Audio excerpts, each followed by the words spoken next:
क्या आप कोई काम करने जा रहे हैं और उसमें असफल हो जा रहे हैं? कोई काम बार बार कर रहे हैं और उस प्रयास में आप असफल हो जा रहे हैं? तो ये वीडियो आपके लिए है, पूरा वीडियो देखिएगा और उस बात को समझने की कोशिश करिएगा कि कौन सा वो कारण है जिससे आप अपने उस काम में असफल हो जा रहे हैं। क्या आप संकोची तो नहीं हैं? आप कुछ पूछने में, कुछ करने में संकोच तो नहीं करते हैं? आप कुछ ऐसा तो नहीं सोचते कि लोग क्या कहेंगे अगर मैं ये काम करूँगा तो लोग क्या कहेंगे? क्या ऐसा तो नहीं है? अगर ऐसा है तो यही रीज़न है कि आप अपने काम में असफल हो जा रहे हो, आप संकोच के कारण। क्या आप संकोची हो, संकोच करते हो, ये सोचते हो कि लोग क्या कहेंगे, तब आप अपने किसी भी काम में असफल ही रहोगे। अगर आपको अपने काम में सफल होना है, जो चाहते हो उसको करके दिखाना है, तो आपको अपने मन से एक डर को निकाल देना है। वो डर है क्या कहेंगे लोग। असफलता का सबसे बड़ा यही कारण होता है।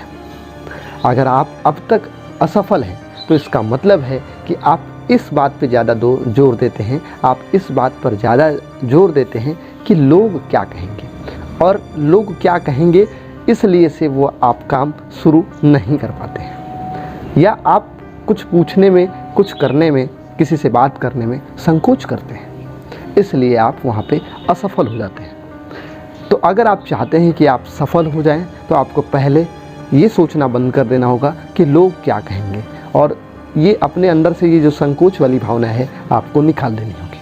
अगर आप इतना कर लेते हैं तो ये आपको गारंटी है कि आप अपना जो प्रयास कर रहे हैं उसमें आप अपने एम में, अपने गोल में सफल हो जाएंगे। इस बात की गारंटी मैं देता हूँ आपको। एक रियल घटना से मैं इस बात का एग्जांपल आपको देता हूँ कि एक लड़का था जो कि पढ़ा लिखा था और ऐसे मैकेनिकल इंजीनियर, उसने बीटेक कर रखा था। मैं अपनी बात नहीं कर रहा हूँ, मैं अपने एक स्टूडेंट की बात कर रहा हूँ, ठीक है। तो वो रहता था जहाँ पे, और वहाँ से वो पढ़ने जाता था। वो गवर्नमेंट जॉब की तैयारी कर रहा था कि गवर्नमेंट जॉब में वो सक्सेस हो जाएगा। वो कोचिंग पढ़ने जाता था, और जब वो अपने रूम से कोचिंग पढ़ने जाता था तो बीच में एक कारखाना पड़ता था, एक वर्कशॉप था, और वहाँ पे कई सारे मैकेनिकल इंजीनियरिंग के कंपोनेंट, कई सारी मशीनों का निर्माण होता था। तो वो जाता था, कोचिंग जाता था, पढ़ के वापस रूम पे जाता था। तो डेली सोचता था कि ये कंपनी है, हो सके तो इसमें हमें कोई काम मिल जाए और ताकि हमारा कुछ खर्चा भी चल जाए। इस हिसाब से वो डेली सोचता था। वो डेली जाता था, उस कंपनी के गेट तक जाता था, फिर अंदर गार्ड रहता था तो वो पहले नज़दीक जाता था, फिर सोचता था बात करें, फिर संकोच कर लेता था कि हो सके कि ना सफल हो या कुछ और बोल दे, संकोची टाइप का था। वो वापस लौट आता था। फिर वो सोचता था कि मेरे अगल बगल वाले लोग क्या कहेंगे, ये यही काम करता है। ये भी सोचता था कि लोग क्या कहेंगे। ये समस्या बड़ी विकराल थी। कई बार उसने प्रयास किया, वो उस कंपनी के गेट तक जाता था और फिर वापस चला आता था, और वो चाहता था कि मैं एक बार ट्राई ही करूं, उसमें अगर हमें मिल जाए कोई काम, ठीक है, कोई पार्ट टाइम ही काम मिल जाए, कुछ मिल जाए काम। वो जाता था, गेट से वापस आ जाता था, केवल संकोच की डर से। एक बार वो मेरे से मिला तो उसने बोला कि सर मैं डेली उस कंपनी के गेट तक जाता हूँ और मेरे को डर लगता है अंदर से कि लोग क्या कहेंगे, लोग क्या सोचेंगे, मैं कैसे बात करूँगा, ये अंदर से उसके संकोच होता था।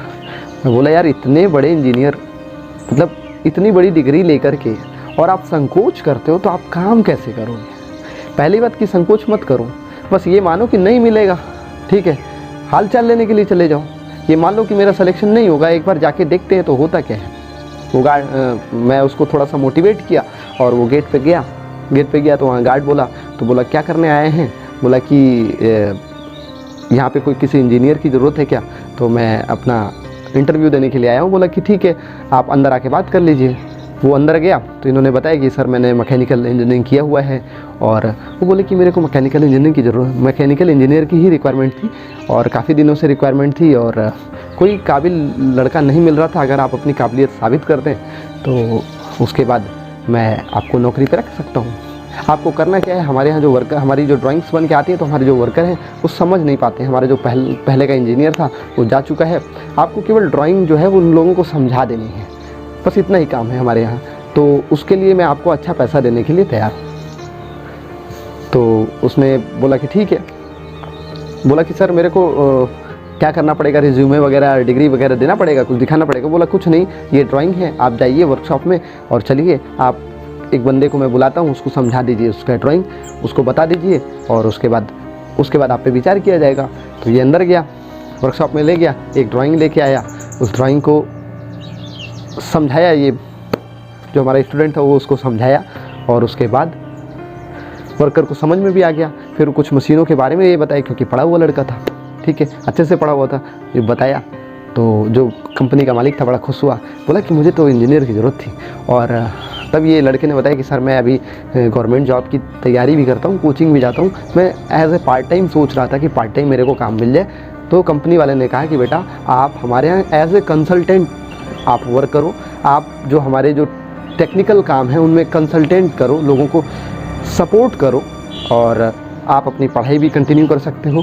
और आज वो लड़का उस कंपनी के लिए कंसल्टेंट है और अच्छा खासा उसको अमाउंट सैलरी के रूप में उस कंपनी से मिलता है। और दूसरी बात यह है कि वो पढ़ते हुए अपने गवर्नमेंट जॉब में भी सेलेक्ट हो गया है। वो जॉब करते हुए उस कंपनी में केवल कंसल्टेंट का काम करता है, केवल जो प्रॉब्लम्स आती हैं उनका सॉल्व करता है और उस एवज़ में वो कंपनी उनको अच्छा खासा अमाउंट देती रहती है। तो इस हिसाब से वो लड़का अपना जो अंदर का डर था, संकोच था, लोग क्या कहेंगे, जो संकोच करता था, उसको दूर करके एक अच्छा कंसल्टेंट बन चुका है। तो ये रियल स्टोरी है और मैं सोचा कि आपको बताना ज़रूरी है कि अगर आप भी संकोच करते हैं और ये सोचते हैं कि लोग क्या कहेंगे तो आप असफल होते होंगे, तो अपना संकोच निकालिए, ये डर निकालिए कि लोग क्या कहेंगे और अपने काम पे लगिए। हम ये गारंटी देते हैं कि आप अपने काम में सफल हो जाएंगे। मिलते हैं अगली वीडियोज़ में और अगर आपने हमारे इस चैनल को सब्सक्राइब नहीं किया तो सब्सक्राइब कर दीजिए। जय हिंद, जय भारत।